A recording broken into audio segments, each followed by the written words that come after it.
मित्रांनो, तुमचं पुन्हा एकदा सुमिरित मराठी ह्या यूट्यूब चॅनेलवर स्वागत आहे.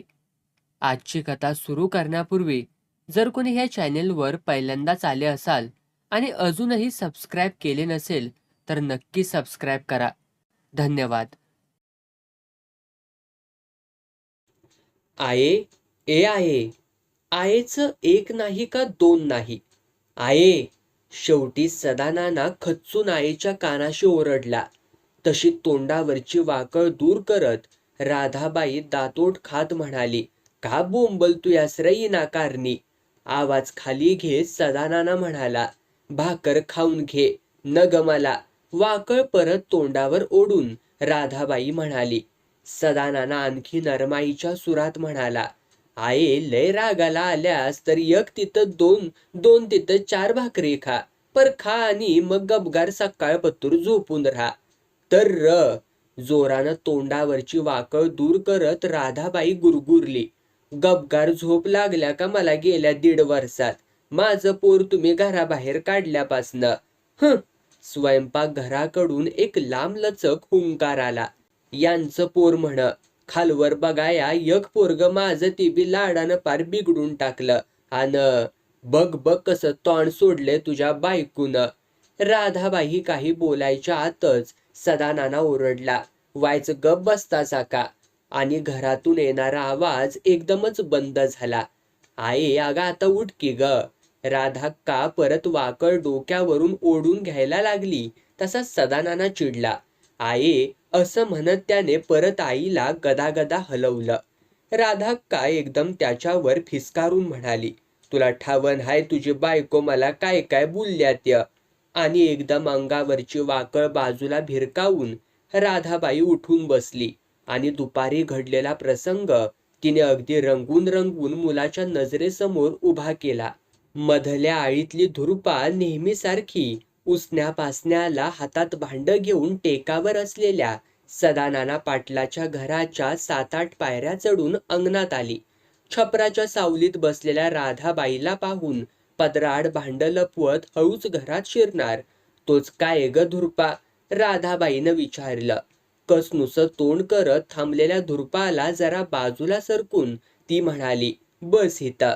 धुरपाला बसावंच लागलं आणि मग गेले 1.5 वर्ष चालू असलेलं आपलं नेहमीचं गुराळ राधाबाईनं सुरू केलं. धुरपा, अगं सदाबे माझा एकलाच लोक, पण मी नाही त्याला घर सोडून पळायला लावलं. वय की त्यासने आजी नव्हती ना. नाही ते लाड करून बिघडवणारी. बाहेर कान देऊन असलेल्या सुनेने लगेच कोंडलेल्या रागाला वाट करून दिली आणि म्हातारी राधाबाई एकदम तावदारून ओरडली, म्या बिघडवलं पोराला व्हय. नाहीतर काय. चढणाऱ्या आवाजाला काबू ठेवत सून म्हणाली, 6 वर्षांच्या पोराला काय कडीवरनं साळत न्यायचं आणायचं असतं या व्हय. पर यांचं सगळं दुनिया यगळच. पोरं तशी हसायचीच पर मास्तर बी हसायचं. त्या पायी शाळा बी शिकलं नाही पोरग. आणि काय गरज होती शाळा शिकायची. आता सांग, तूच सांग दुरपा. बोलता बोलता राधाकाने उजव्या हाताच्या गोठ्याकडे हात केला. इकडं 4 म्हशी 4 साईला येती गाई आणि 4 बैला हायती आणि तकडं दूरवर शेताच्या दिशेने हात करत 20 एकर निस्ती पानस्थळ जमीन हाय. आणि मज 10वी पतूर पोरग शिकलंयच की. पर 10वीची परीक्षाच लय कठीण असत्या, त्याला त्यो तरी काय करायचा. वय स्वयंपाक घरातून आवाज आला. 10वी पतूर शिकलं नाही तर काय करील. पाटलाचं पोरग म्हणताना गपगुमानवर चढवीत नेलं मास्तरानं आणि मग बसलं ऋतून ततच 4 वरीस. त्याला चोरून पैसे द्यायचं. जत्रेला तमाशाला गावोगाव जाऊ द्यायचं. म्या चोरून पैसे द्यायची व्हय ग. म्हातारी एकदम उसळूनच म्हणाली, आता तूच सांग धुरपा. नाही. म्हातारी अगदी अंगावरच आली तेव्हा अंग चोरत धुरपा हलक्या आवाजात म्हणाली, आता तुमचाच की समजा एवढा बारदाना हाय. बोलताना आपला आवाज आत घरात जाऊ नये याची ही काळजी धुरपा घेत होती. कारण सगळ्या गावाला धाकात ठेवणाऱ्या पाटलावर वचक असणाऱ्या राधाबाईला खुश करणं गरजेचंच होतं. तसंच केव्हाही उसन्या पासण्याला आलं तरी मोकळ्या हातानं परत न पाठवणाऱ्या पाटलीनेलाही दुखवून चालणार नव्हतं. मग सरळ म्या जातो असं म्हणत भांडं रिकामच घेऊन पायऱ्या उतरून दुर्पा आपल्या घराकडं पळाली. सदा पाटलाचा एकुलता एक मुलगा आनंदा 1.5 वर्षापूर्वी घरातून निघून गेला. तेव्हापासून सुरू असलेल्या सासवा सुनेच्या भांडणात साक्षीदार म्हणून हजर राहायला कुणीच तयार नसायचं. तरीही आनंदा घरातून का पळाला हे सगळ्या गावाला कळलं होतं. 4 डुबक्या खाऊनही पोरगं 10वीच्या गाळातून बाहेर निघेच ना. तेव्हा वैतागलेल्या पाटलाने एक दिवस त्याला फरमावलं, आता तुमची पुस्तकं वह्या काय असेल त्या गावाच्या वड्यामध्ये सोडून या आणि उद्या दिस उजडायला गाडी जुंपून शेताच्या वाटला गपगुमान लागा. हा, आणि दिस उजडायलाच कुठं धाडतूस पोराला, जाईल जरा दमानं. आये तू आता काय बोलायचं नाही, मला जरा त्याला वळणावरती आणून दे. खरं म्हणजे पाटलाला आईवरती अजूनही खूप राग काढायचा होता.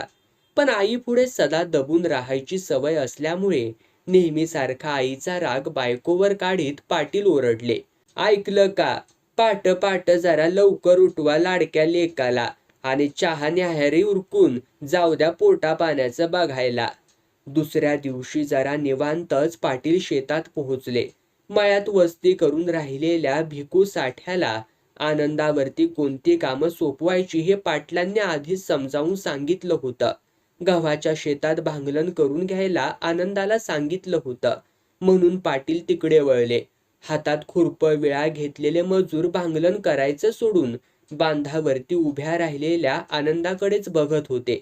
हातवारे करून बोलणाऱ्या आनंदाचं बोलणं ऐकून पालथे पडून पडून हसत होते.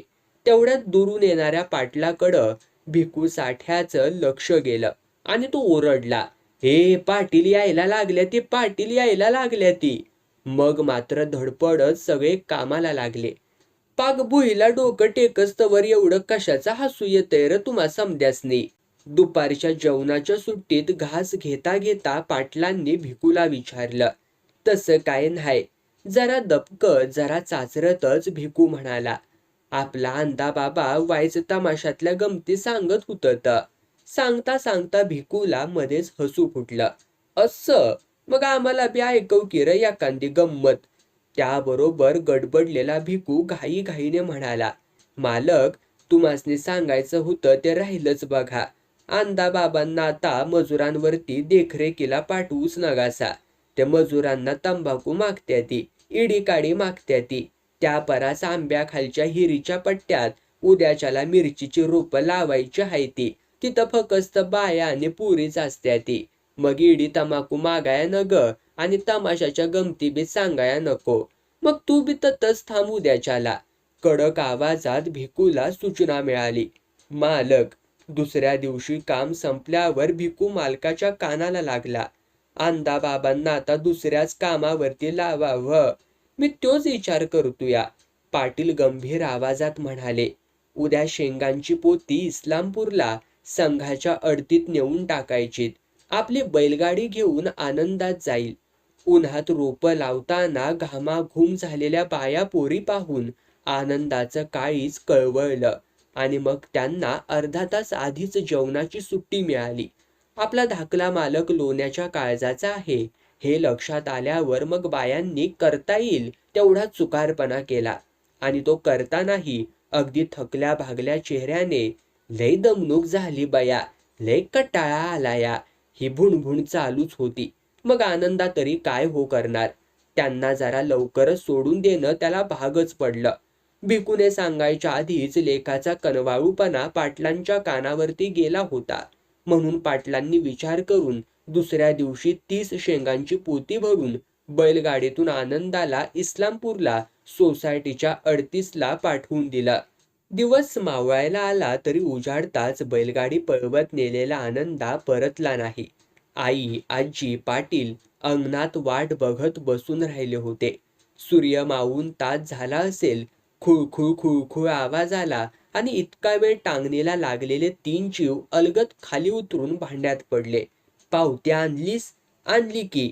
इकरी वाह्याला 8-10 दिस लागत्याली. पैरणीच्या खिशातून पावती काढून देत दमलेल्या आवाजात आनंदा म्हणाला, काय र, 30 पोती निलतीस आणि 25चीच पावती र कशी? मग हात खर्चाला योग पैसा तरी दिला होता का र मला? 3-4 टायमाचा चहा, जेवण, नाश्ता आणि मला कापडं बी घ्यायची होती तर की. 5 पोती एका व्यापाऱ्याला इकली तर त्याचं 700 आणि वर 50 रुपये आलं तर. माझं पायतान बी फाटाया आलतं. ते घेऊन टाकलं आणि वरती सटरू काय काय ते जाऊन एवढं उरलं बघा. बापा पुढे 10च्या 3-4 नोटा धरल्या आणि त्याचे पार खोबनीत गेलेले डोळे बघायला नको म्हणून आनंदात डोळे विस्फारून ऐकणाऱ्या आईच्या अंगावरतीच खेकसला. जेवणाचं बघ की ग जरा लवकर. तर काय, राधा ही सुनेवरती घसरली. खोयावाने बघतच बसल्या, पोरग भुक्याला असेल कावाचं. दुसऱ्या दिवशी सूर्य पार डोक्यावरती आला तरी आनंदात झोपूनच होता. तिघांच्यात मग आता काय करायचं यावर चर्चा सुरू झाली. त्याचं लगीन करून टाकू म्हणजे आपसूक सरळ येईल, राधाबाईने सुचवलं. तेच करूया, सगुना म्हणाली. तुम्ही सवता रोज संगट शेतावरती घेऊन जात जावा आणि दोघं संगच घरला येत जावा. शेतीचं काम त्याला शिकवा. पाटलाला ते पटलं. राधाबाई नुसतीच तोंड आवळून बसली होती. ते बघून पाटील म्हणाले, आये त्याला एक छदांबी द्यायचा नाही बघ. दुसऱ्या दिवसापासून आनंदाचा नवीन दिनक्रम सुरू झाला. बळी द्यायला चालवलेल्या बकऱ्यासारखं बापा मागून जायचं. हितह्य पेरायचं, हितह्य नांगर घालायचा, तिथलं ताण काढायचं, हितह्य खत तिकडं ते खत, हे ऐकत राहायचं.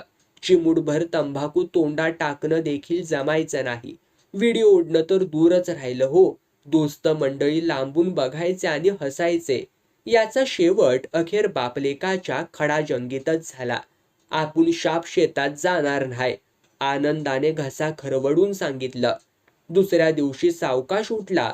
सावकाश चहा पिऊन जेवून घराबाहेर पडला. रात्रीचा घरी आला, जेवला आणि मुस्कटून झोपून गेला. 3-4 दिवस झाले हाच दिनक्रम चालू होता. कोणी एका शब्दाने त्याला काही विचारलं नाही. पाटील मात्र यावरती रामबाण तोडगा म्हणून त्याच्यासाठी नवरी बघायला लागले. पण आज आकाशात बाजलं पार माथ्यावरती आलं तरी आनंदा घरी आलाच नाही. तरी सगळे शांत बसले. येईल आपणच असं म्हणत राहिले. आजी बडबडत होती. आई आतल्या आत धुमसत होती. 3-4 दिवस गेले. मग मात्र पाटील घाबरले. भाऊबंदाकडे पाहुण्यांकडे माणसं पाठवली. तालुक्याला जाऊन पोलीस चौकीमध्ये तक्रार नोंदवून आले. पोराचं असं निघून जाणं सगुना मुकाट अश्रू ढाळून सोसत होती. पाटील वरवर तरी आपल्याला परवा नाही असंच दाखवत होते. राधाबाई मात्र बोलून बोलून नवरा बायकोचं भुसकाडच पाडत होती. आत्ताही सासू सुनांचं भांडण रंगवून सांगता सांगता राधाबाईंच्या तोंडाला फेस आला आणि ती थोडा वेळ थांबली. त्याबरोबर दोन्ही हातात डोकं गच्च धरून नाईलाजाने सगळं ऐकत बसलेले पाटील एकदम म्हणाले, आई अगं तुझा नातू घावलाय. म्हातारी एकदम जागचीच हल्ली. काय काय म्हणलास? विश्वास न बसून तिने कापऱ्या आवाजात विचारलं. बाहेर कान लावून बसलेली सगुनाही पळत धडपडत बाहेर आली. वय वय तुझा नातू घावलाय ग. अरे मग त्याला घेऊन ये किरण निसताच. आणाया माणूस बी धाडलाय. पर आता आणि पर कशाचं लावतोयास? नाही म्हणजे त्याचं काय हाय बघ. पाटलाचं घुटमळत बोलणं न आवडून आता सगुनाही खेकसली. बोला किंवा धाडकन गुळूमुळू काय करताय साव? त्यावर बायकोवरती नजर रोखून पाटील एका दमात बोलून गेले. तो काही एकला येणार नाही. मग दोघी एकदमच ओरडल्या. आमच्या बी नातवाला संकटच आणणार हाय. आमच्या नातवाला? सगुनाने गोंधळून विचारलं. व्हय व्हय तुझा माझा नातू आणि हिचा पंतू. आईची खुललेली कळी बघायला पाटलाने आईकडे बघितलं तर राधाबाई एकदम ताड झालेली. आंद्याचं लगीन झालं आणि मला न विचारता, मला पोरगी न दावताच? ते असू द्या. सगुना उतावीळपणे मध्येच म्हणाली. आंदा कसा हाय, कुठं हाय आणि इतकं दिस कसं समद पोटात ठेवलंसा तुम्ही?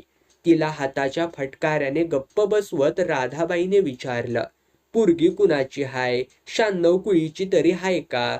बायकोकडे बघत मान ताट ठेवून खणखणीत आवाजात पाटील म्हणाले. पोरगी लमाण्याची हाय. काय? किंचाळत राधाबाईने थडा थडा कपाळ बडवायला सुरुवात केली.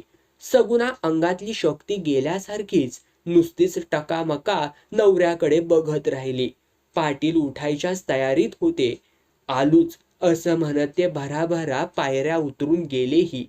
5-10 मिनिटं ही अशीच गेली. पावलांचा जराही आवाज न होऊ देता सदानाना सगळ्यात वरच्या पायरीवरती येऊन उभे राहिले. सासवा-सुना आता नुसत्याच एकमेकींकडे बघत होत्या.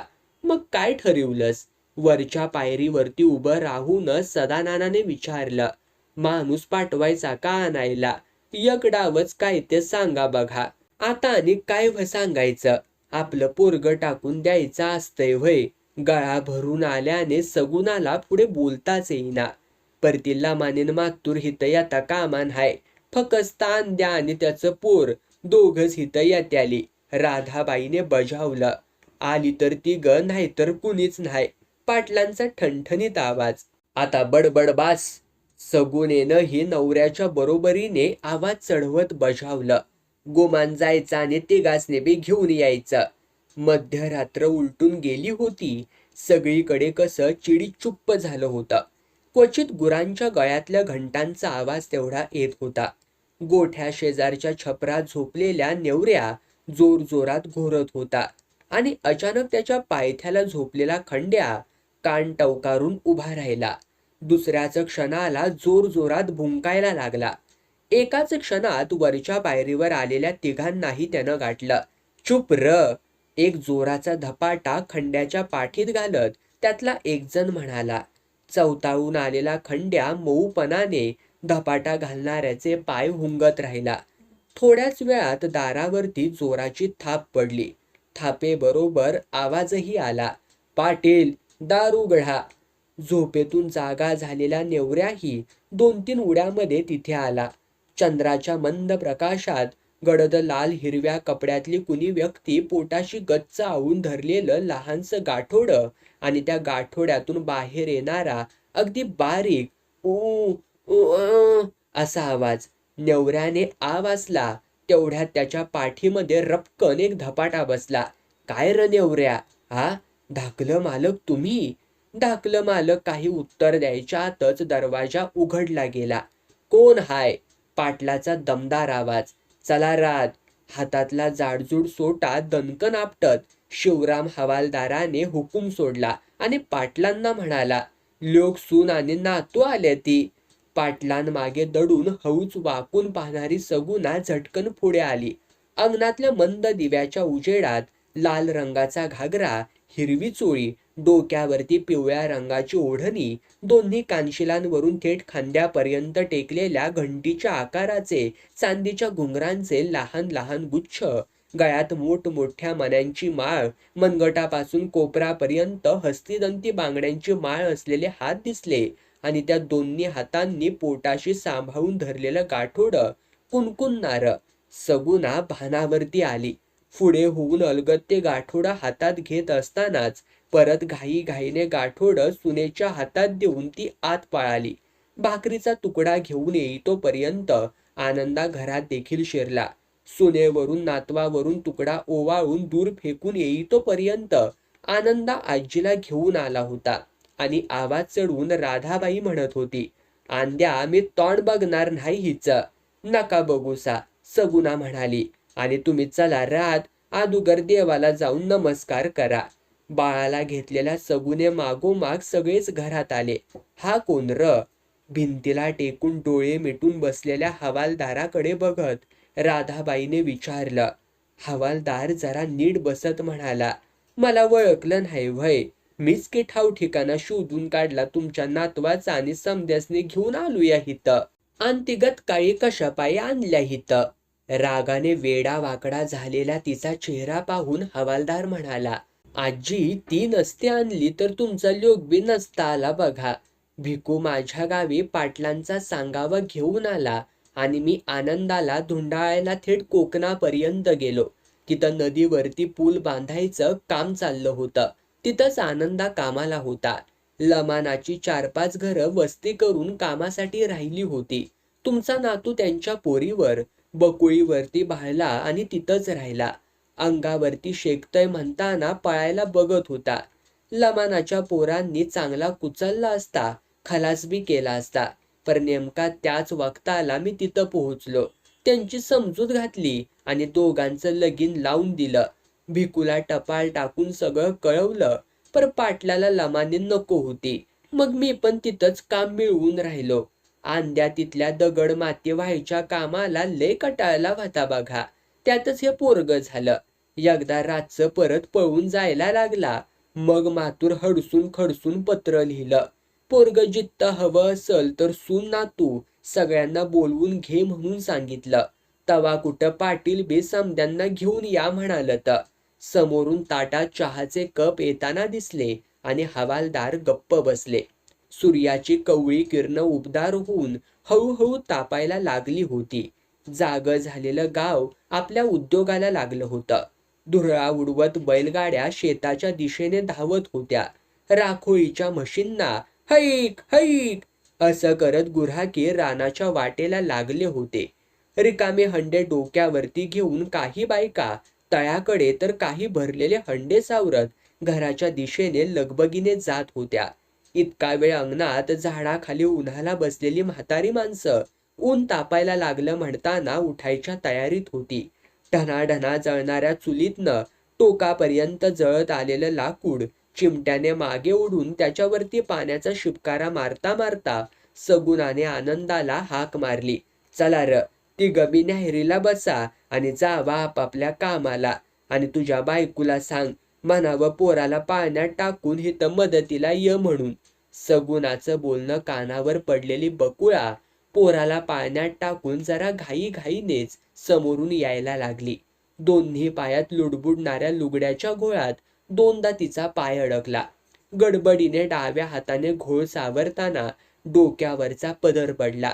मग एका हाताने लुगड्याचा घोळ आणि दुसऱ्या हाताने डोक्यावरचा पदर सावरायला धडपडत असतानाच तिथे आलेला आनंदा आवासून बघत असतानाच एकदम त्याला हसूच फुटलं.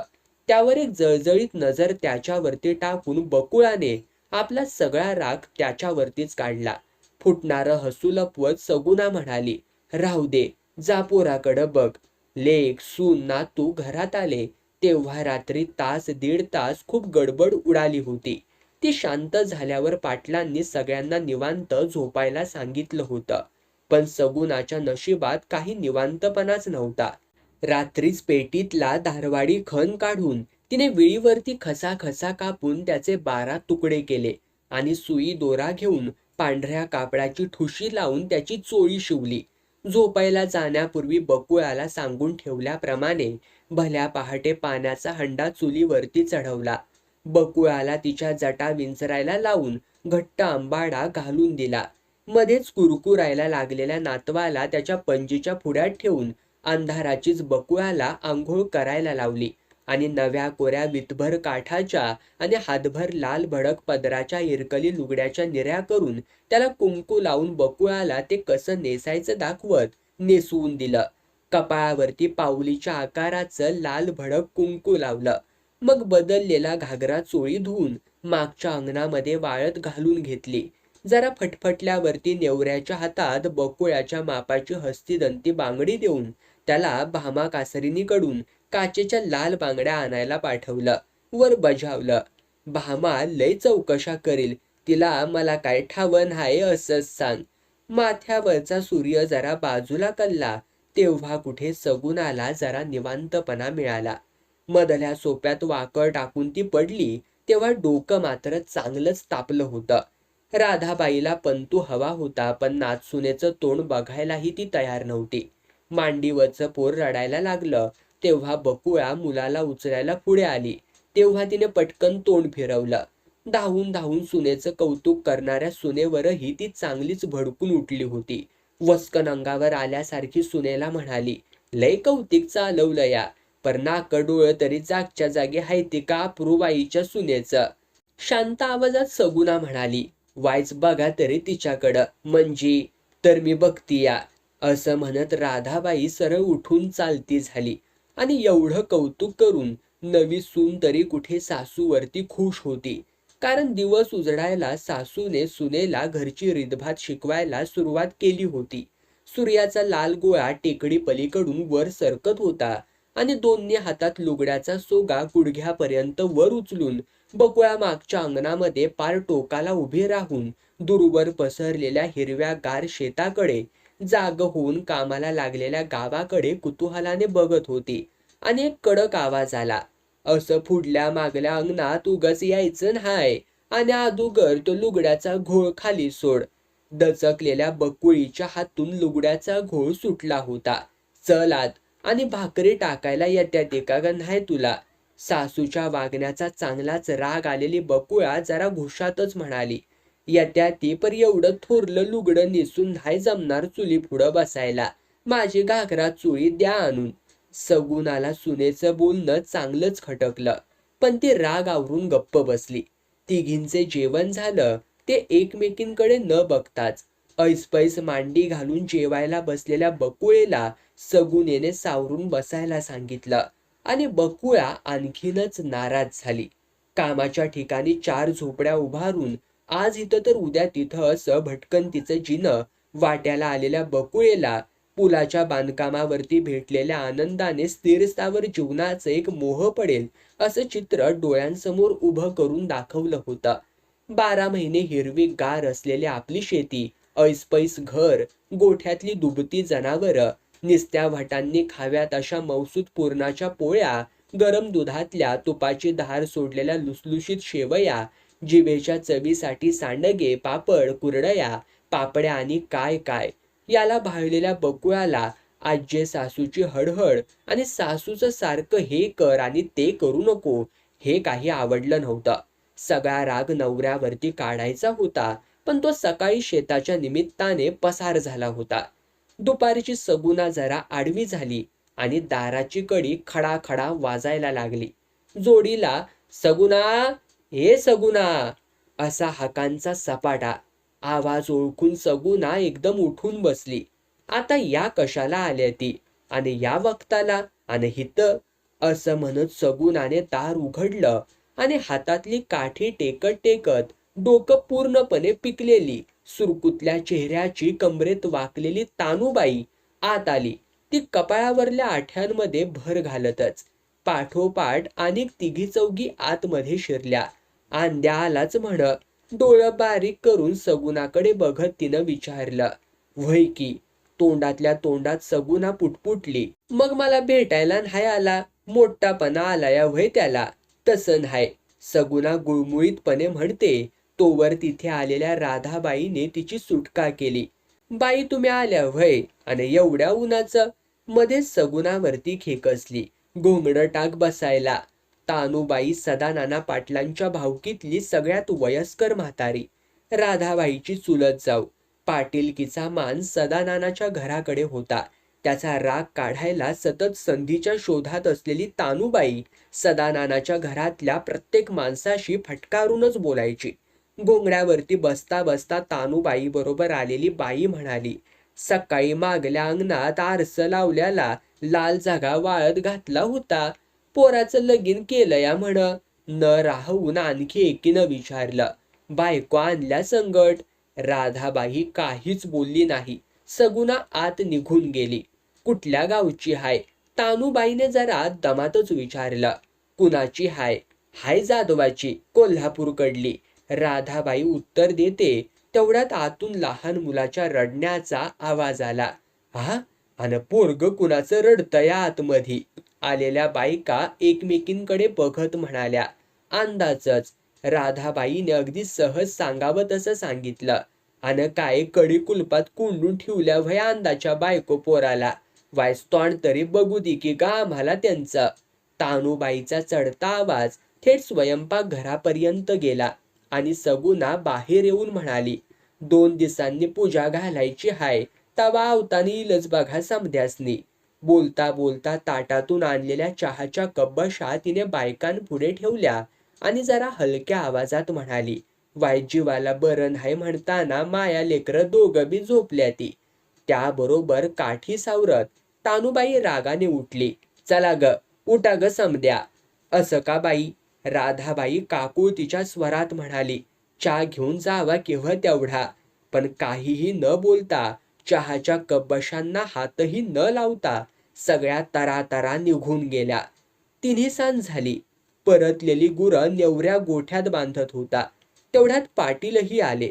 सगुणाने चहाचं आधण ठेवलं.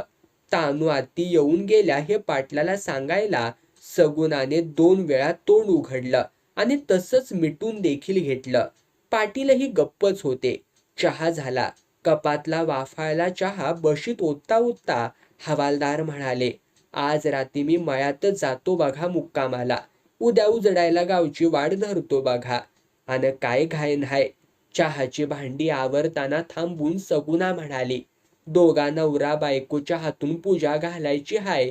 पोळ्या खावा आणि मग जावा. हे आणि काय मधीच काढलंयसा. पाटलांनी कपाळाला आठ्या घालत विचारलं. आता समद्या गावाला कळायला पाहिजेच की व. दुपारच्याला तानू आत्या आल्या होत्या. अंदाची बायको बघायला त्यासनी बी पूजेचं सांगितलं या. बामणाला चांगला दिस बघायला सांगून लगेच घालून टाकू. आणि तशी सगुणा पुढे होऊन नेवऱ्याला हाक मारून म्हणाली, जरा आत ये र. आत आलेल्या नेवऱ्याला हलक्या आवाजात ती म्हणाली, सदा बामणाला म्हणावं पूजा घालायची हाय. पंचांग घेऊन लगुलग इकडं या. रात्री जेवतानाही पाटील गप्पच होते. आनंदाने मात्र विचारलं, तानू आत्या आलतीया व्हय? मग काय म्हणली बघून? आणि तुझ्या आईनं कुठं बघू दिलं या? शाप बाहेरच येऊ दिलं नाही बकुळीला. वर पूजेचा अवतानाने देऊन ठेवलं या. भिंतीला टेकून बसलेली राधाबाई म्हणाली, चांगलं केलं. पाटील एकदम रागाने म्हणाले, म्हणजे तिला आणि खवून सोडलं म्हणा की. अदुगरच गावात बोभाटा झालाय. माझ्या तोंडावरती कोण काय बोललेलं नाही, पर कुजबुज मागत चालल्याच की. मला बी लोक आडवळणानं विचारत होतत. डोळ्याच्या कोपऱ्यातून आनंदाकडे बघत हवालदार म्हणाले. ते लक्षात येऊन आनंदा एकदम चिडून म्हणाला, त्यासने म्हणावं मोहर येऊन विचारा की काय विचारायचं आहे त्या. मग मी बी सांगतो त्यासने काय सांगायचं आहे त्या. तू गब्बस. सगुणा त्याला दटावत म्हणाली, तू काय बी सांगाया नग. पूजे दिवशी कळतयाच की समद्यासनी. आणि तो विषय तिथेच थांबला. दुसऱ्या दिवशी 2 प्रहरी सगुणा नेवऱ्याकडून पेवातले गहू काढून घेत असतानाच आवाज आला, पाटलीनबाई मी आलूया सदाबामन. सगुणाच्या सांगण्यावरून नेवऱ्याने अंगणातच भिंतीला टेकून पाट मांडला. पाटावरती बसून पंचांगाची पानं चाळत भटजींनी विचारलं, कसलं कार्य काढलंय म्हणायचं? पूजा घालायची हाय. चांगला आणि जवळचा दिस सांगा. सगुणाच्या बोलण्यावर भटजींनी भराभरा पंचांगांची पानं चाळली. डोळे मिटून थोडा वेळ बोटं मोजली. येता गुरुवार चांगला आहे पूजेसाठी. आज सोमवार म्हणजे मंगळवार बुधवार 2 दिवस तयारीला मिळत्याली. मग बिस्तरवारचं नक्की करा. सकाळी लवकर या. सामान समदा आणून ठेवतो बघा. सगुणाने दिलेले मापटभर तांदूळ नारळ नीट उपरण्यात बांधून पाठीवरती टाकत सहज विचारावं असं सदाभटाने विचारलं, पण अशी मध्येच पूजा काढल्याचा? सकाळी या लवकर तवा समजलच की तुम्हासनी. सगुणा जरा ठसक्यात म्हणाली आणि बरं असं म्हणत भटजी तिथून सटकलाच. 2 दिवसात सगळी तयारी करायची म्हणून सगुणाची खूपच तारांबळ उडाली. सगळी भावकी, बाकीचे पै पाहुणे आणि पाटलाची रयत म्हणजे सगळं गावच जेवायला बोलवायचं होतं. त्यातून आनंदाच्या बारशानंतर हाच योग. म्हातारी सासू ओठाला मुरड घालून बसलेली आणि सून बावरलेली आणि गोंधळलेली. पण रोजची वेळ टळून गेली तरी पाटील आले नाहीत असं म्हणताना सगुणाचं काळीच धडधडायला लागलं. पण तेवढ्यात आनंद आलाच. एकलाच आलास र? सगुनेने काळजीच्या सुरात विचारलं. दोघांना जरा उशीर लागल. आनंदा जरा त्रासिक आवाजात म्हणाला, पण का म्हणून र?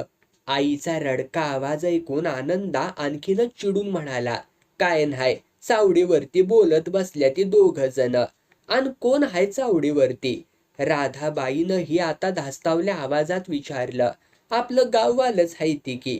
आनंदा म्हणाला आणि स्वयंपाकघराच्या दारातून भेदरल्या सशासारख्या डोळ्यांनी बघणाऱ्या बकुळेवरती ओरडला, चहा ठेव. रात्री पाटलांना घरी यायला बराच उशीर झाला. एकटा कामून व उशीर लावलासा. दारात सगुणाने विचारलं. उंच आवाजात हवालदार म्हणाले, अक्का पाटील लढाई मारून आल्या ती, त्यासने आरती वावाळा. लढाई? सासू सुनांनी एकदमच विचारलं.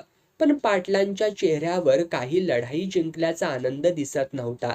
आता जेवाया वाडा अदुगर, दमल्यासारखे पाटील म्हणाले. आणि जेवता जेवता लढाईचा प्रसंग हवालदारांनी रंगवून सांगितला. नेवऱ्याला दुपारभर गावात बातम्या काढायचं काम दिलं होतं. कोणाला काय समजलंय, कोण काय म्हणतंय, कोण टिंगल करतंय, कोण नुकतंच हसतंय, कोण हळहळतंय, कोणाला बरी जिरली म्हणून गुदगुल्या होत आहेत, या सगळ्या बित्तम बातम्या नेवऱ्याने शेतात जाऊन जाऊन पाटलांना दिल्या.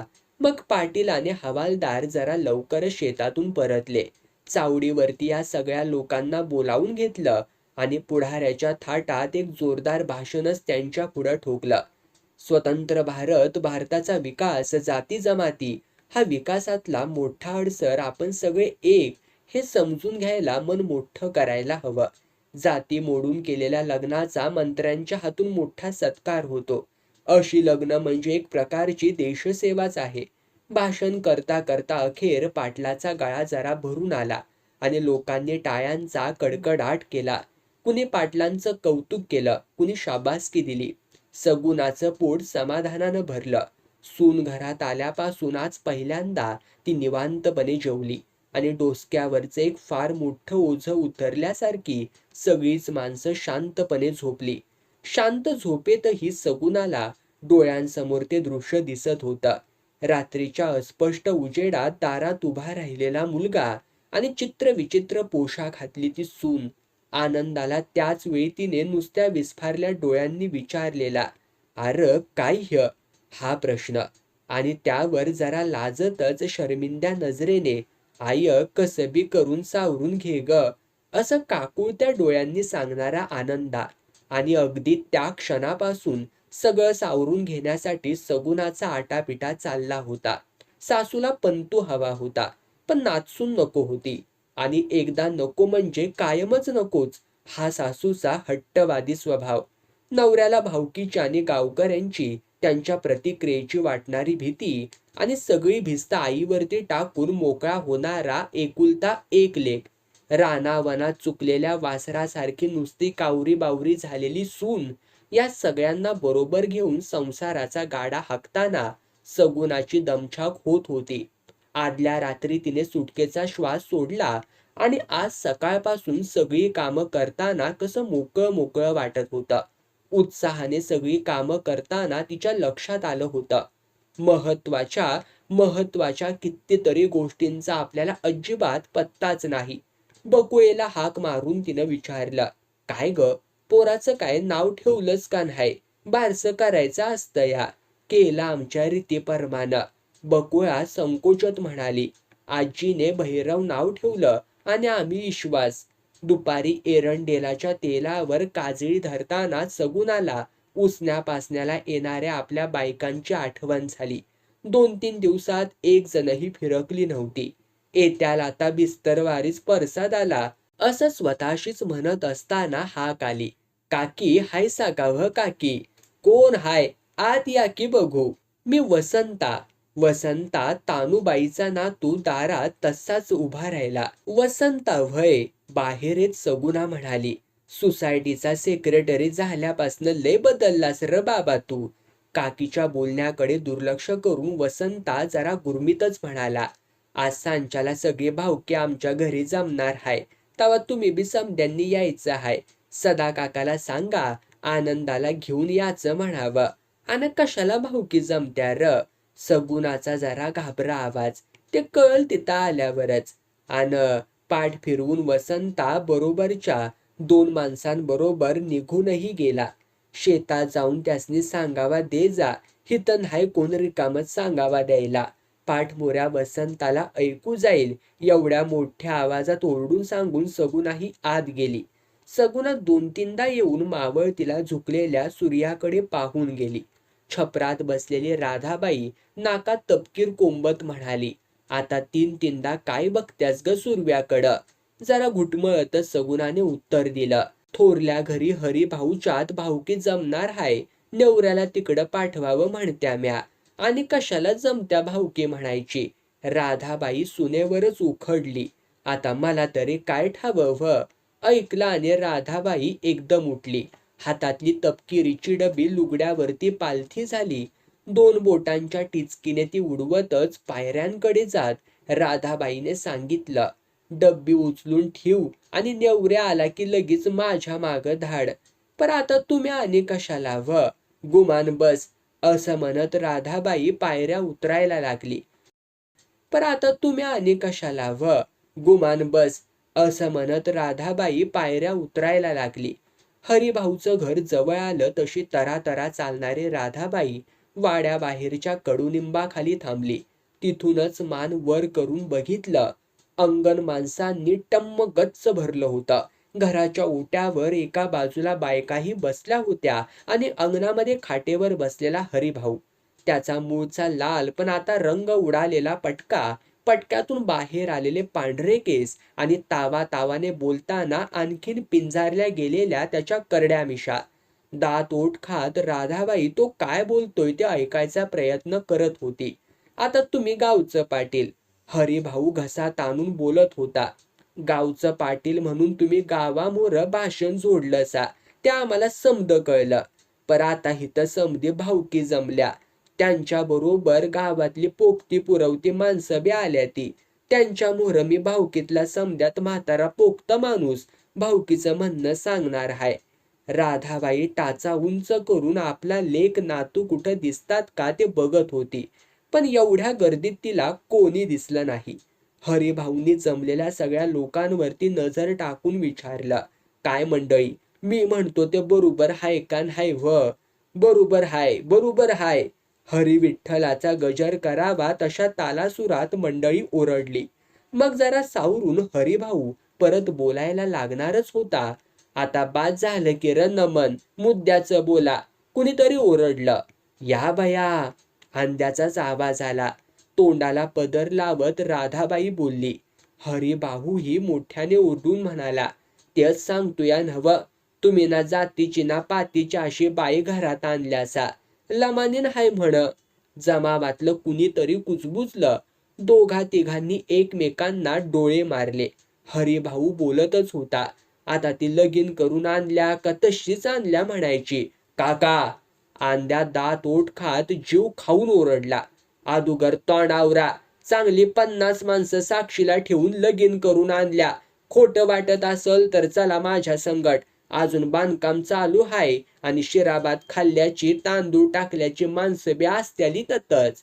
एकदम उभा राहून दोन्ही हात वर करत हरिभाऊ म्हणाला, असल पर आम्हाला हे लगीन मान्य नाही. तवा आजपासून तुमचं आमचं गुळ पाणी बंद. तुमच्या दारात तांदूळ टाकायला का मर्तिकाला भावकीचं कुणी बी येणार नाही आणि तुम्ही बी कुणाच्या दारात जायचं नाही. आता तुम्ही पाटील म्हणून तुम्हाला राम राम घालू तेवढा बस एवढंच. अरे जा जा. जातीपाती पाळणं गुन्हा हाय.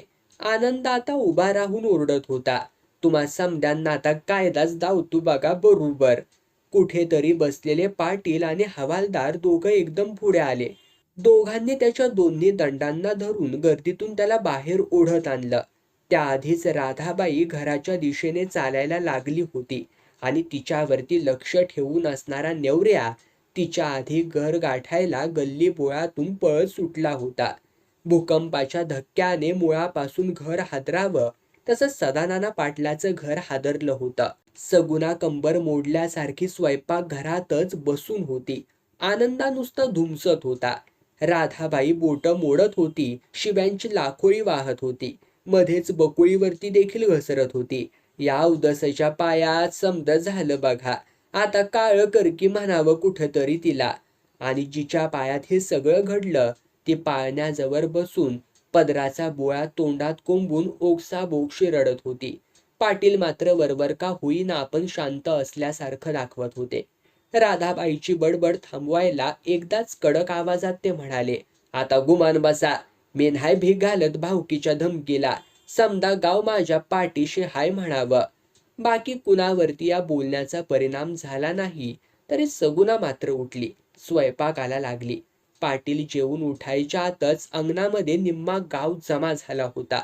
पाटलांना बाहेर येताना पाहून आपापसातली बोलणी बंद झाली. पाटील, भावकीनं हे बरं नाही केलं बघा, पर आम्ही हाऊत किंवा तुमच्या पाठीशी. बाकी या हरिभाऊला धडा शिकवायलाच पाहिजेल बघा. पाटीलकी मिळाली नाही त्याच्या घराला म्हणून जळतोया भाड्या. दोन्ही हात वर करून पाटील काहीसे चिडून म्हणाले, गप राहावा. भावकी नसली तरी तुम्ही मला भाऊबंदावानीच हायसा, काय बी काळजी करू नकासा. दुसरा दिवस उजाडला तो उदासवानाच.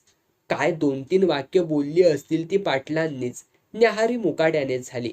हवालदार तेवढा म्हणाला, पाटील आता मी निघतो माझ्या गावाकडं, लय दिस झालं बघा गाव सोडून. पाटील काही बोलायच्या आत सगुना एकदम पुढे होऊन म्हणाली, हवालदार, येळ कशा आल्या बघतायसा नव्ह, राहावा की आणि 4 दिवस.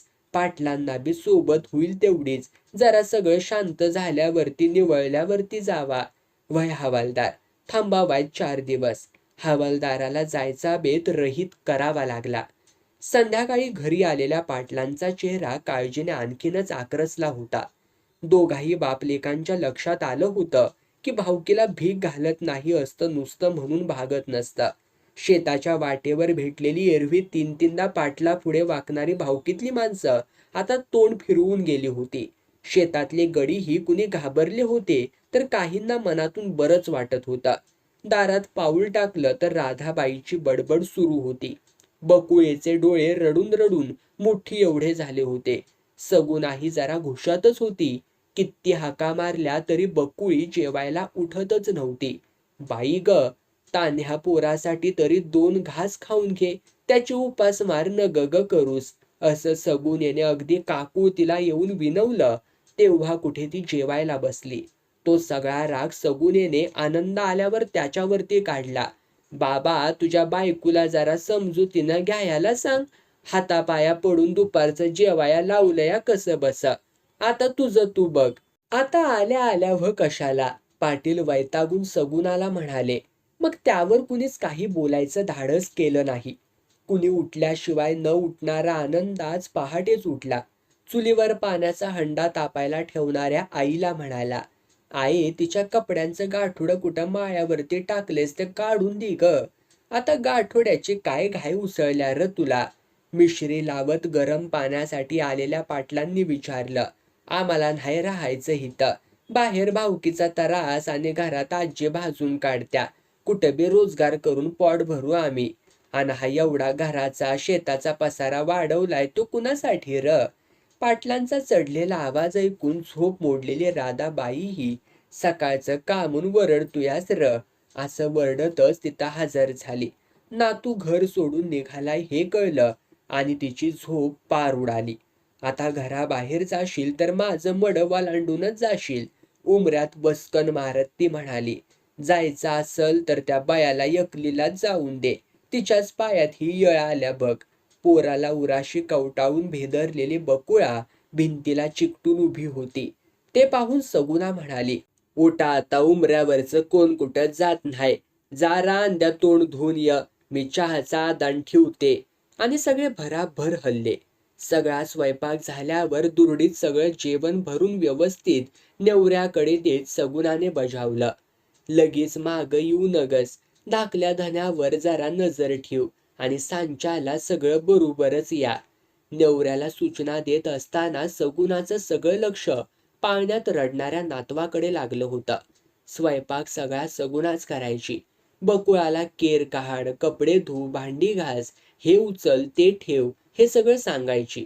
पोराला पाळण्यात ठेवून बकुळा स्वयंपाक घरात आली की पंतू राधाबाईच्या मांडीवर जायचा. पण आज सकाळपासून पोर सारखं रडत होतं. बकुळीने त्याला पाळण्यात हलवलं, दोन्ही हातांवरती जोजवलं, पोटाशी धरून बघितलं, पण त्याचं रडणं थांबून थांबून चालूच होतं.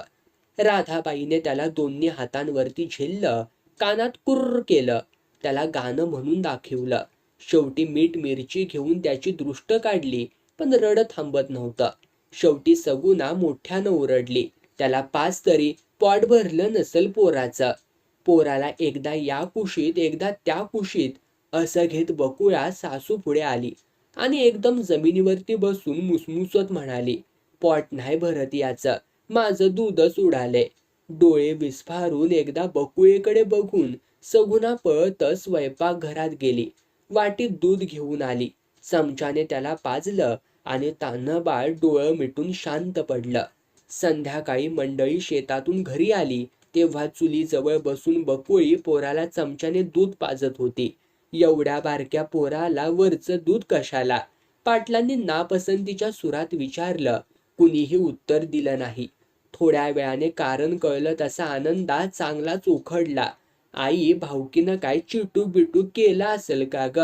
कशाचं चिटूक? धसक्यानं दूध उडतं या बाईचं. बकुळीने खाली घातलेली मान काही वर केली नाही. आई, पोराचं असं हाल होण्यापरास आम्हाला जाऊन दे ग. मला आता या गावाचा आणि घराचा बी काव आला या. अरे शान्या, जलमल्या जलमल्या आई गेली तरी पोर जगतया. आजूबाजूच्या आया बाया त्याला जगवत्या त्या. सगुणा आनंदाची समजूत काढते तोवर तिथे आलेली राधाबाई आनंदाने दोन्ही खांदे धरून म्हणाली, तू बाहेर पडलास की माझा जीव गेला समज. मी नाही जाऊ द्यायची तुला. आणि नातवाच्या गळ्यात दोन्ही हात घालून राधाबाई मोठ्याने रडायला सुरुवात केली. बास की गा आज्जे. आजीची मिठी सोडवून आनंदा म्हणाला, म्या नाही कुठं जात, हित्तच मरतो बघ. सुटकात उरकावं तसं सगळ्यांनी जेवण उरकलं. जेवण झालं तरी पाटील तसेच भिंतीला टेकून बसले होते. आता उठा की हो, सगुणा म्हणाली, पण तिच्या बोलण्याकडे लक्ष नसलेले पाटील बिडीचा झुरका घेऊन कुठेतरी बघत म्हणाले, भावकी सगळी विरुद्ध गेली.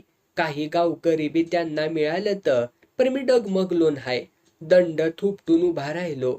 पण आता घरच पेटलंया म्हणल्यावर हातपाय पार गळाल्या वाणी झाले ती माझं. हातातलं भांड टाकून सगुणा तशीच त्यांच्या पुढं बसली.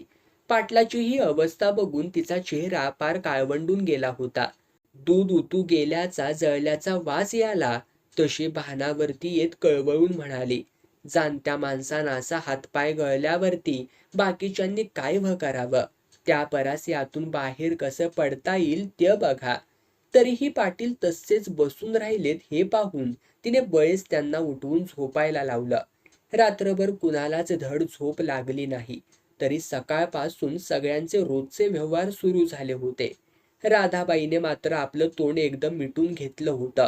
न्याहारी आटोपून आनंदा नेवऱ्याच्या मदतीने गाडी जुंपायला खाली उतरला होता. हवालदारही पाठोपाठ गेले होते. पाटीलही निघायच्या तयारीने पटका बांधत होते. हातातलं काम बाजूला ठेवून सगुणा त्यांच्याजवळ येऊन म्हणाली, हवालदार आता लय कटाळल्याती. उद्याची अमावस्या झाली की परवा त्यांना आपल्या गावी जाऊ द्या.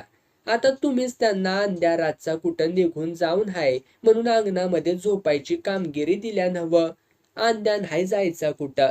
जायचं झालं तर बायकोला संगड घेऊनच जाणार आणि बायको पोराला. पर पोरगा आता म्या रातचं माझ्या जवळ झोपायला घेत्या. रातचं त्याला दुधू पाजाया लागतं या वरचं. बकुळ्या अदुगरच कावल्याली हाय. धड खायना झाल्या, पिना झाल्या, बावरल्या गत झाल्या. रातची निवांत झोपू दे. आंद्यावरती नीट नजर असू द्या म्हणजे झालं. बाहेर पडताना पाटील म्हणाले, हवालदारांचा जायचा दिवस उजाडला. सगुणाने सकाळी निघताना बजावल्याप्रमाणे पाटीला जरा लवकरच गाडीतून गुरांची वैरण आणि चुलीसाठी जळण घेऊन आले. रात्री लवकर जेवून हवालदार लगेच गाडीतून मळ्यात जाणार होते. त्यासाठी भिकूही बरोबर आला होता. मळ्यापासून सडक जवळ होती आणि सडकेवर हवालदारांच्या गावी जाणारी गाडी पहाटेच येत होती. तेवढ्या गडबडीतही सगुणाने हवालदारासाठी शेवया भाताचा बेत केला होता. पुरुषांची जेवणं झाली आणि हवालदार निघाले. बरं अक्का, येतो म्या. या, लय धावाधाव केलीसा बघा आमच्यासाठी. आपल्या घराकडे बी बघायला जमलं नाही बघा तुम्हासनी. आता आमची हवालदाराची नोकरी म्हणजे नुसती धावपळ असायची. घरच्या माणसांना सवय झाली होती त्याची. मलाच रिटायर झाल्यापासनं लय चुकल्यासारखं वाटत होतं बघा. आता निवांत बायका पोरात आणि सुना नातवंडात राहावा. पाटील हवालदाराच्या पाठीवर थाप मारत म्हणाले आणि हवालदारांनी सगळ्यांचा निरोप घेतला. बाहेर गडद अंधार होता. तशातच भिकूने गाडी जोडली आणि हवालदार बसल्यावर गाडी निघाली. अंगणात कोंबड्याने उंच आवाजामध्ये बांग दिली. तेव्हा सगुणा चुलीवर दूध गरम करीत होती. तोपर्यंत तान्ह्या बाळाने रडून सगळ्या घराला जाग आणली होती. दुधाचं भांड घेऊन सगुणा बाळाजवळ आली. तेवढ्यात तिथे घाबरा झालेला आनंदा धापा टाकत येऊन कसाबसा म्हणाले, आये आये बकुळी कुठं आहे ग? मजीर. हातातलं भांड पडता पडता कसं तरी सावरत सगुणानेही धास्तावल्या आवाजात विचारलं, मागल्या दारी गेली असल र. मागली दार आतून बंद हाय ती, मोरलं दार नुसतं लोटल्यालं हाय. आता र. बाळाला मांडीवर घेऊन चमच्याने त्याच्या तोंडात दूध घालत सगुणा म्हणाली, जा लवकर, त्यासनी तरी उठव जा. भराभरा बाळाच्या तोंडात सगुणा दूध घालते तोपर्यंत पाटीलही तिथे आले. रातची कवा उठून गेली तुला कळलं नाही व्हय र? त्यांनी आनंदालाच धारेवरती धरलं. आता काय सांगू तुम्हासनी, मी मोहर दिसलो की ती रडायला तरी लागत्या, नाहीतर भांडाया तरी उठत्या. मग मी बी रात्री तोंडावरती वाकाळ उडून गपगार झोपलो. आत्ता जागा झाल्यावरती बघितलं तर कुठंच नव्हती. थोडा वेळ टकटक आईकडे बघून एकदम म्हणाला, आई तू पोराला तिच्याकडून कशाला ग काढून घेतलंस, म्हणूनच ती गेली. हाय का आता? रातचं तिला उठायला लागू नये म्हणून मी पोराला माझ्या जवळ घेतलं आणि तू मलाच दोष देतोयास व्हय र? जातो मी, ती तिथंच गेली असल कोकणातल्या पुलाच्या बांधकामावरती. तिला घेऊनच येतो आता. एकलाच कुठं जातोयास? शेतावरती भिकू असल त्याला बरोबरच घेऊन जा. आणि थांबवायच, चहा ठेवते. नग मला काय, उगन नाट लावू नगस, चहा घेऊनच जा. सगुणाने दिलेला चहा सांडत लवणत कसा तरी पिऊन आनंदा उठला. मी बी जातो, हवालदाराला गाठतो, त्यालाच जाऊ द्या आनंदा बरोबर. आता इतक्या दिवसांनी हवालदार घरी गेल्या ती, त्यासनी जाऊन द्या. आणि बकुळी गेल्याचा लय बोभाटा बी करू नकासा. पाटलांनी दिलेल्या नोटा खिशात कोंबणाऱ्या आनंदाला ती म्हणाली, आणि तू एकदम तिथं जाऊन गोंधळ घालू नगस. ती तिथं आल्या का याचा लांबून वास काढ, नाहीतर तिची माणसं तुला धरून बुकलतील. राहून दे तुझं पुराण. आनंदा दाराकडे वळत म्हणाला. त्याबरोबर पुढे होऊन सगुनेने खचकन त्याचा दंड पकडला. काय सांगत्या ते ध्यानात घे. ती आपल्या मनानं राजी खुशीनं आली तरच घेऊन ये, नाहीतर तिचा नाद सोडून द्या. का नाही यायची? मला बघितल्यावरती पळत येत्या बघ. पळत यायचं असतं तर कशाला हितनं पळाले असते. राधाबाई तिथे येऊन कधी उभी राहिली कुणाला कळलंच नाही. आनंदाचा हात धरून ती म्हणाली, मी म्हणते गेली ते बेसच झालं बघ. आपलं पोरग बी आपल्या जवळच राहिलं या, काय जाऊ नगस. पण तिचा हात हिसडून आनंदा रागाने सरळ बाहेर पडला. मला बी गेलं पाहिजे. आतापर्यंत सगुनेचं बोलणं ऐकत बसलेले पाटील म्हणाले, आता तुम्ही गप राहावा, कुठं जाऊ नकासा. भिका जायला चांदा बरोबर तुम्ही शेताकडं तेवढं बघा.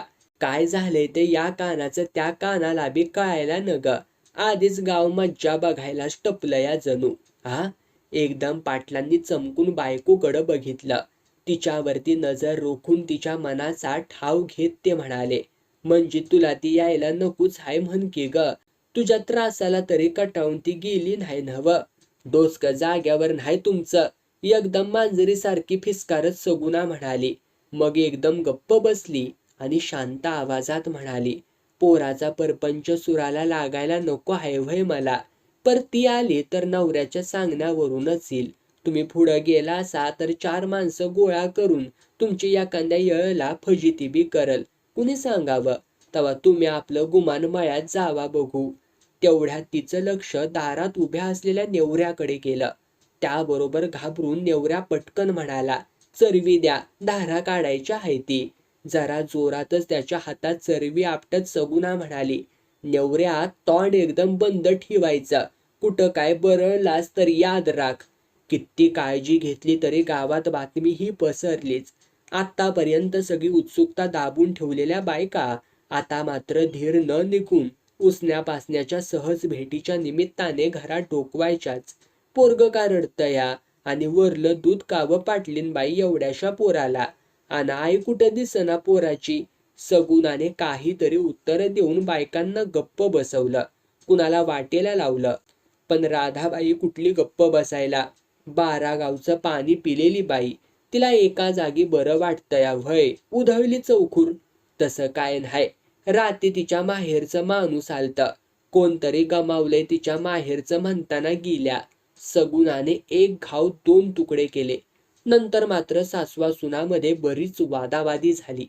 रात्री पाटील शेतातून घरी आले ते गप्पच होते. राधाबाईने लेकाशी सुनेशी अबोला धरला होता. सगळं जिथल्या तिथे करत होती ती एकटी सगुणाच. तान्हा नातू सांभाळून न्याहारी, स्वयंपाक, रतिबाची दुधं मोजून बाजूला काढणं, उरलेली तापवणं, जनावरांची वैरणगाडी बघणं, शेतातून आलेल्या मालाची ठेवरेव, नवऱ्याकडून बाहेरची कामं करून घेणं, या सगळ्या कामापायी तिचा पिट्टा पडत होता. त्यातून सासूचा आडमुठेपणा आणि पाटलांचं दिवस रात्र चिंतागती होऊन बसणं, यामुळे ती पार रडकुंडीला आली होती. त्यात 3 दिवस होऊन गेले तरी आनंदाचा, भिकूचा कुणाचाच पत्ता नव्हता का चिठ्ठी चपाटी नव्हती. आणखी 2 दिवस गेले आणि काय कोण हाय का नाही घरात? भर दुपारचं अंगणामध्ये उभं राहून खड्या आवाजात कोणीतरी विचारत होतं. ज्वारीचं दळण करत बसलेली सगुणा तटकन उठली. दादाचाच आवाज. मनाशी म्हणत दारात आली. औचित कसा र दादा? दम पाण्याचा तांब्या आणतो तुझ्यासाठी. लहान मुलीच्या चपळाईने सगुणा हलत होती. आत येऊन सगुणाने अंथरलेल्या घोंगड्यावर ऐसपैस मांडी घालत दादा म्हणाला. आनंद आल्याचं कानावरती आलं आणि एकदम आवाज हळू करून विचारलं. लगीन केलंया म्हण, पोरबी झालंया आणि मग सांगणं जीवावर आलं तरी सगुणाने भावापुढे सगळा पाढा वाचला. सगुने, मी तुला न्यायला चालूया. या वर्षात 1.5 वर्षात लय हाडाकल्यास बघ तू. आईनं तुला घेऊन यायला सांगितलं या तकडं. 4 दिस चल. बारक्या बाळाला बघायला आपल्या घरी बाया बी हायती. रात्री परतलेल्या सदानानांनीही सगुनेला 4 दिवस जाऊन ये असं सांगितलं. पण आनंदा घरी आल्याशिवाय, निदान त्याचं काही पत्र आल्याशिवाय सगुना घर सोडायला तयार नव्हती. 2-4 दिस थांब असं म्हणत दादालाही तिने थांबवून घेतलं आणि दुसऱ्या दिवशी भर उन्हाचा आनंदा एकटाच घरी आला. कुट्ट पत्त्या नाही तिचा म्हणून गबगार झोपून राहिला. आनंदा, चल 4 दिस आपल्या गावी जाऊया. मामाने आग्रह केला पण राधाबाई आडवी आली. म्या काय त्याला आता नदराड होऊ देणार नाही, शाप सांगते. आनंदाही म्हणाला, मला नाही कुठं जायचं.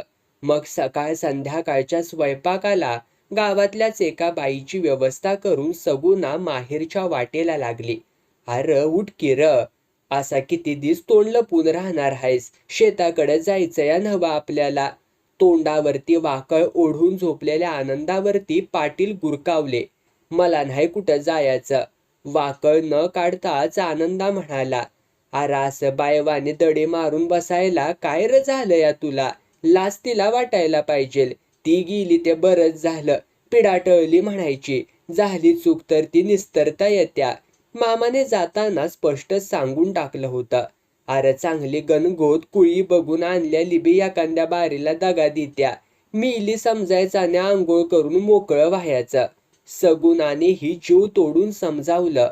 तुझा विचार तर तिने नाहीच केला. पर 3 महिन्याच्या अंगावरती पित्या बाळाला टाकून गेली ती काय बाई म्हणायची अभय? पण दिवसभरात आनंदा चहाला आणि जेवायला उठला तेही आजीने अगदीच कांगावा केला म्हणूनच. पाटलाच्या अंगणातली रात्रीची बैठक परत पहिल्यासारखी सुरू झाली होती. सदानानाही काही घडलंच नाही असं दाखवून मोकळेपणाने बैठकीत मिसळला होता. मग सगळे जरा मोकळे चाकळे झाले. बैठक उठताना एक जण म्हणाला, पाटील, झालं गेलं गंगेला मिळालं. माझ्या पाहुण्याची पोरगी हाय. अक्षय आनंदाला शोभण्या जोगी हाय. विचारून बघायचं का व्ह? पाटलांचे डोळे एकदमच चमकले. पण जरा सावरून घेत ते म्हणाले, घाईनं ग, वायच दमानं घ्यावं. आणखी 4 दिवस गेले आणि आनंदाच्या नावावर मामाचं पत्र आलं. यष्टीचा बैलगाडीचा प्रवास आणि बदललेलं हवापाणी यामुळे बाळ आजारी पडलं होतं. त्याच्यासाठी केलेल्या जागरणाने सगुणालाही दुखणं आलं. आता दोघंही बरे आहेत हे कळून पुढे लिहिलं होतं. दोघांच्या आजारपणात मामीची खूप धावपळ झाली. आजीला म्हातारपणामुळे काही नीट जमत नव्हतं. पण मामीची गावातच एक मावळण होती. तिच्या चुलत भावाची नात गेल्या दीड वर्षापासून तिच्याकडेच होती ती मदतीला आली.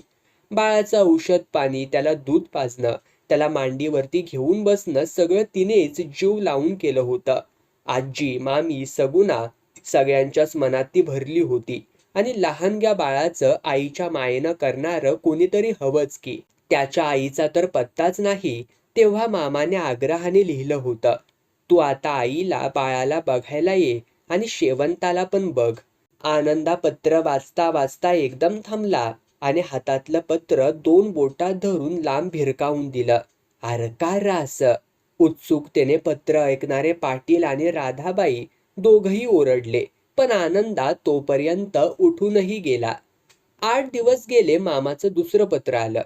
बाळाची आई बाळाला सोडून गेली, पण बाळाचा बाप आहे या समाधानात आम्ही होतो. पण बाप असून नसल्यासारखाच आहे हे कळलं आणि फार बरं वाटलं. पत्र हितेच संपवलं होतं. मग थोड्या आजीच्या, थोड्या बापाच्या आणि थोड्या स्वतःला दिलेल्या शिव्या खाऊन आनंदा आजोळी जायला निघाला. गेल्या गेल्या लगेच टपाल टाक असं बजावून सांगूनही आनंदाचं पत्र काही आलं नाही. काळजीत 4 दिवस गेले आणि पाटलांच्या नावावर मेहुण्यांचं पत्र आलं. आम्ही कसंबसं आनंदाला लग्नाला तयार केलं आहे. बाळाचं करायला आई हवीच आणि इतकं निगुतीनं करणारी दुसरी आई मिळायची नाही. हे बरीच उरसफोड करून त्याच्या डोक्यात भरवलंय आणि त्याचा विचार बदलायच्या आत लवकरात लवकर म्हणजे येत्या मंगळवारचा गोरज मुहूर्त धरला आहे. तुम्ही आजींना घेऊन रविवारपर्यंत याच आणि जमलं तर भावकीतल्या रुसलेल्या लोकांनाही घेऊन या. पत्र वाचून पाटील डोळे मिटून स्वस्थ बसले. वाचलं त्यावरती त्यांचा विश्वासच बसत नव्हता. राधाबाई ही नुसती तोंड वासून बसली होती आणि एकदम तिला हसू कोसळलं. हसता हसता दारात काठी आपटल्याचा आणि सदा ए सदा अशा हाका मारल्याचा आवाजही आला. म्हातारी तानुबाई नातवाबरोबर दारात उभी होती. घाम पुसत काठी बाजूला टाकून तानू म्हातारीने कमरेला खोचलेलं चुरगळून गेलेलं पत्र दारातूनच पाटलाच्या पुढे टाकलं. मग आत येऊन सावकाश जमिनीवरती बसत ती म्हणाली, बरं झालं बाबा, देवाचीच कृपा झाली म्हणायची आपल्या भावकीवरती. आता मी बी येणार हाय बघ लग्नाला. म्हातारी बडबडत होती आणि पाटील तिने दिलेलं पत्र वाचत होते. आपल्या सगळ्या भावकीतलं वडील माणूस म्हणून नवरा नवरीला आपला आशीर्वाद हा हवाच. आनंदाला मध्येच झटका आला आणि लग्न नको म्हणाला तर समजूत घालायला आपल्यासारखं जाणतं माणूस हवं. तेव्हा लग्नाला याच. मग भावकीतल्या आणि 4-5 बायका, 5-6 पुरुष आणि 10-12 पोरं असं वऱ्हाड लग्न घरी जायला निघालं. तू नको ही असू दे असं करता करता सोमवारी पोचायचं वऱ्हाड मंगळवारी पहाटेच्या सुमाराला येऊन थडकलं. माणसं येतात का नाही या काळजीने हैराण झालेल्या मामाकडच्या माणसांच्या जीवामध्ये जीव आला. सगळा वाडा उत्साहाने हलायला लागला. आलेल्या वऱ्हाडाचे चहा पाणी आंघोळी होईतोपर्यंत ताशा सनईच्या सुरात बायकांनी हळदीची तयारी सुरू केली. एवढ्या वेळात 3-4 वेळा तरी राधाबाईने बारकं पोर कुठं हाय असं विचारलं, पण लगीन घाई उसळली असल्यामुळे कुणीच तिला उत्तर दिलं नाही. कुणाला सवडही नव्हती. अगं ये सगुने, म्हातारी जेव्हा वस्कन ओरडली तेव्हा ताटात हळदीचे मुटके भरता भरता सगुना म्हणाली, तकडच हाय त्याच्या नव्या आईजवळ. अगं काय डोचका हाय का ग तुला? किती बी झालं तरी तिच्या सवतीचं पोर हाय की ग त्य. जवळच असलेली मामी जरा चिडून म्हणाली, मावशी, माझ्या मावळणीची नात हाय ती, कोण परकी नाय आणि आता तकडच निघालूया नव्हा आपण. नवऱ्या मुलाला हळद लागली. त्याच्या अगदी केसापासून पायाच्या नखापर्यंत त्याला हळदीने लिंपून काढल्यावरच बायकांचं समाधान झालं. आता अगदी गॉड वाटतंय बघा अंद्या, तानुबाई तोंडभर हसून म्हणाली. उष्टी हळद घेऊन बायका नवरीच्या घरी निघाल्या तेव्हा मामाने मुद्दामच तानुबाई आणि राधाबाईसाठी बैलगाडी जोडली. आता आमच्या म्हाताऱ्यांचं काय काम असं म्हणत दोघी जणी गाडीत बसल्या.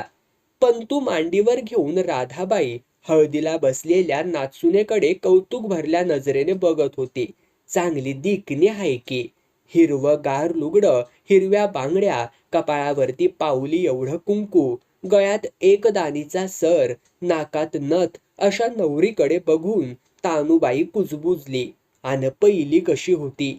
हा, काळी होतीच वर आणि नाकाचा निस्ता गोळा होता बघा." थोड्या अंतरावरती सगुणा दोघींवरती लक्ष ठेवूनच होती. तिला वाटलं पुढे होऊन विचारावं, "अन तुम्ही कावा तिच्या नाकाचा गोळा बघितलासा? ती समोर यायच्या अदुगरच तोंड फिरवत होतासा नव्ह?" पण ती गप्प बसली. लग्न लागलं.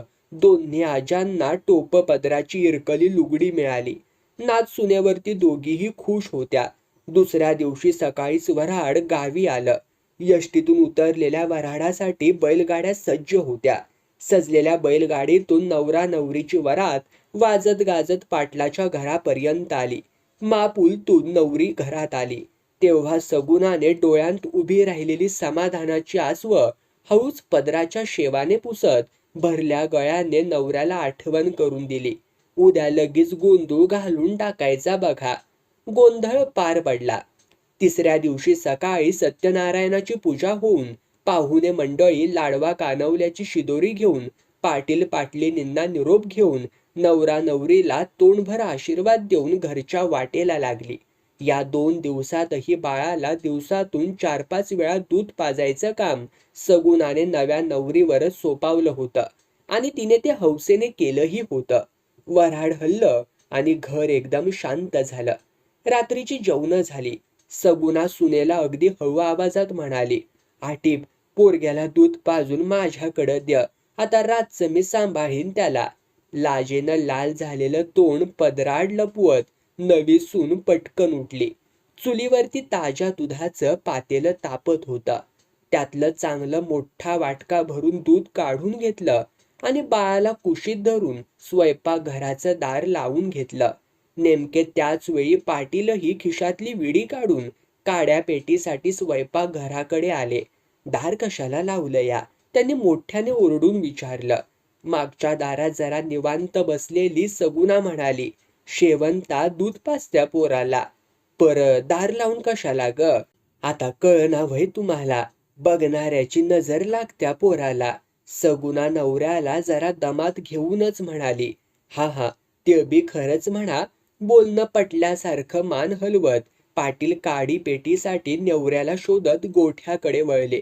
तिथे बैलाच्या पाठीवरून हात फिरवत असलेला आनंदा नवऱ्याला सूचना देत होता, "नेवऱ्या, उद्या सकाळ सकाळच्याला गाडी झुपायची. लय ढिलाय झाल्या बघ शेतकामात." "मालक."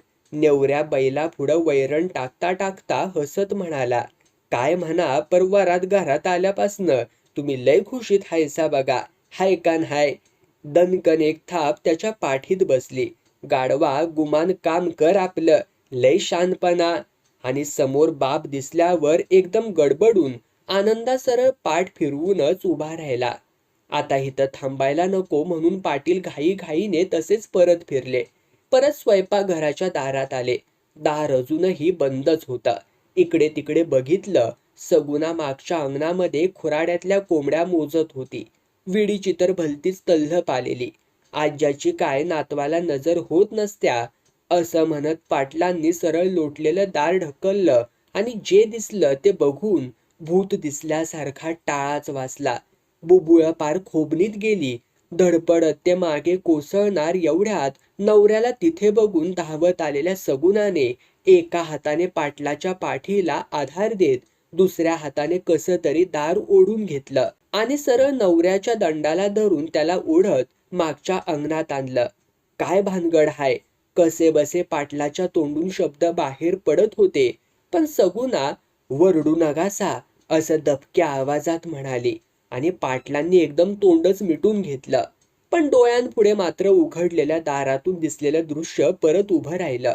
नवी नवरी चुलीजवळ बसली होती आणि पोराला पदराखाली घेऊन पाजत होती. त्याच्या टाळूवरून हलकेच हात फिरवत होती. तिथेच जवळ काळी कबरी मांजर वाटीतलं दूध फस्त करून आरामात मिशा पुसत होती. बावचळल्यागत बघणाऱ्या नवऱ्याला हसू आवरत सगुणा म्हणाली, "हाव, असं काय बघतायसा खुळ्यावाने? भानगड बिनगड काय नाही, ती बकुळीच हाय." "पर असं होईल?" "होईत नसतं या, करावं लागतं या आणि आम्हीच केलं या त्या दोघींनी. मी आणि बकुळी नानी मदतीला आल्या ते हवालदार." "पर कशा पायी?" पाटलांना अजून नीट बोलायचं जमतच नव्हतं. सगुणा मात्र एकदम उसळली. मग काय करायचं? घरच्यांना दारच्यांना समद्यांनाच ती नकोशी झालेली. तिला तापल्या तव्यावरती उभी केली समद्यांनी. सोसवना झालं की थडा थडा भिंतीवरती डोकं आपटून घेत होती. घर सोडून दोघं जात्याली तर तिच्या नवऱ्याला आपण कवटाळून बसल्यालो. पोराला घेऊन पळून जायच्या विचारात होती. मग मीच हवालदारासने थांबवून घेतलं. आमुषाच्या दुसऱ्या दिवशी पळून जायचा घाट घातला. हवालदाराने भिको गाडी घेऊन मारुतीच्या देवळामागं थांबलत. मग बकुळीला कांबळं पांघरायला लावून देवळापत्तूर सोडून आले. डोळ्यात बोट घातलं तरी दिसणार नाही असा अंधार होता. मग गाडीतनं भिकानं दोघांनी एसटीच्या फाट्यावरती सोडलं आणि हवालदारांनी तिला माझ्या माहेरात नेऊन सोडलं. मग आई, वहिनी आणि तिची मावळण तिघींनी 8-10 दिवसात तिला सगळं शिकवून तयार केलं आणि मावळणीची नात म्हणून लग्नाला उभी केली. आता उठा. पाटील उठायला तयार नव्हते. अंड्याला ठावा होता का ग ह्यो डाव? माझ्या माहेरात आल्यावरती कळलं त्याला. आणि आता तुम्हाला कळलं ते बी बरं झालं बघा. पर ध्यानात ठेवा. सावध नजरेनं इकडं तिकडं बघून ती म्हणाली, तुमच्या आईला यातलं काय बी समजू देऊ नकासा, नाहीतर केलं त्यावरती समद पाणी पडल. आता लय मर्जी बसल्या त्यांची नाचुनेवरती बघा. आणि येणारं हसू सगुणाने घाईघाईने दाबून टाकलं. पाटलांनी संमती दाखल मान हलवली. तेवढ्यात पोराला घेऊन शेवंताही तिथं आली. मुलाला पुढे करून म्हणाली, आजी धरा पोराला आणि उद्यापासनं पोराचं दूध वाढवायला पाहिजे. भूक वाढल्या नव्ह त्याची. शेवंता हाका मारत राधाबाई ही तिथं आली. माझ्या चहाचं इसरलीस का काय ग तू? तुझ्या हातचा ताज्या दुधाचा चहा पिल्या बिगार मला झोप यायची नाही बघ. या स्वयंपाकघरात आत्ता चहा होईलच बघा. स्वयंपाकघराकडे पळत जात शेवंता म्हणाली. तिच्या पाठोपाठ राधाबाईही गेली. जाता जाता सगुनेला बजावत गेली, नवी नवरी हाय, तिला उगत दिवसभर कामाला जुंपू नको. तशी सगुनाही तिच्या पाठोपाठ जात म्हणाली, वायस तुमच्या या लाडक्या नातवाला घ्या जरा य, मी हातरून टाकते तवर. पाठमोऱ्या सगुनाकडे बघताना गडबडून गेलेले सदानाना पाटील आता कुठे भानावरती आले होते. खिशात टाकलेली बिडी बाहेर काढत एकदम स्फोट झाल्यासारखे म्हणाले, आईला काय बी म्हणा, बायांची जातच बिरकी म्हणायची.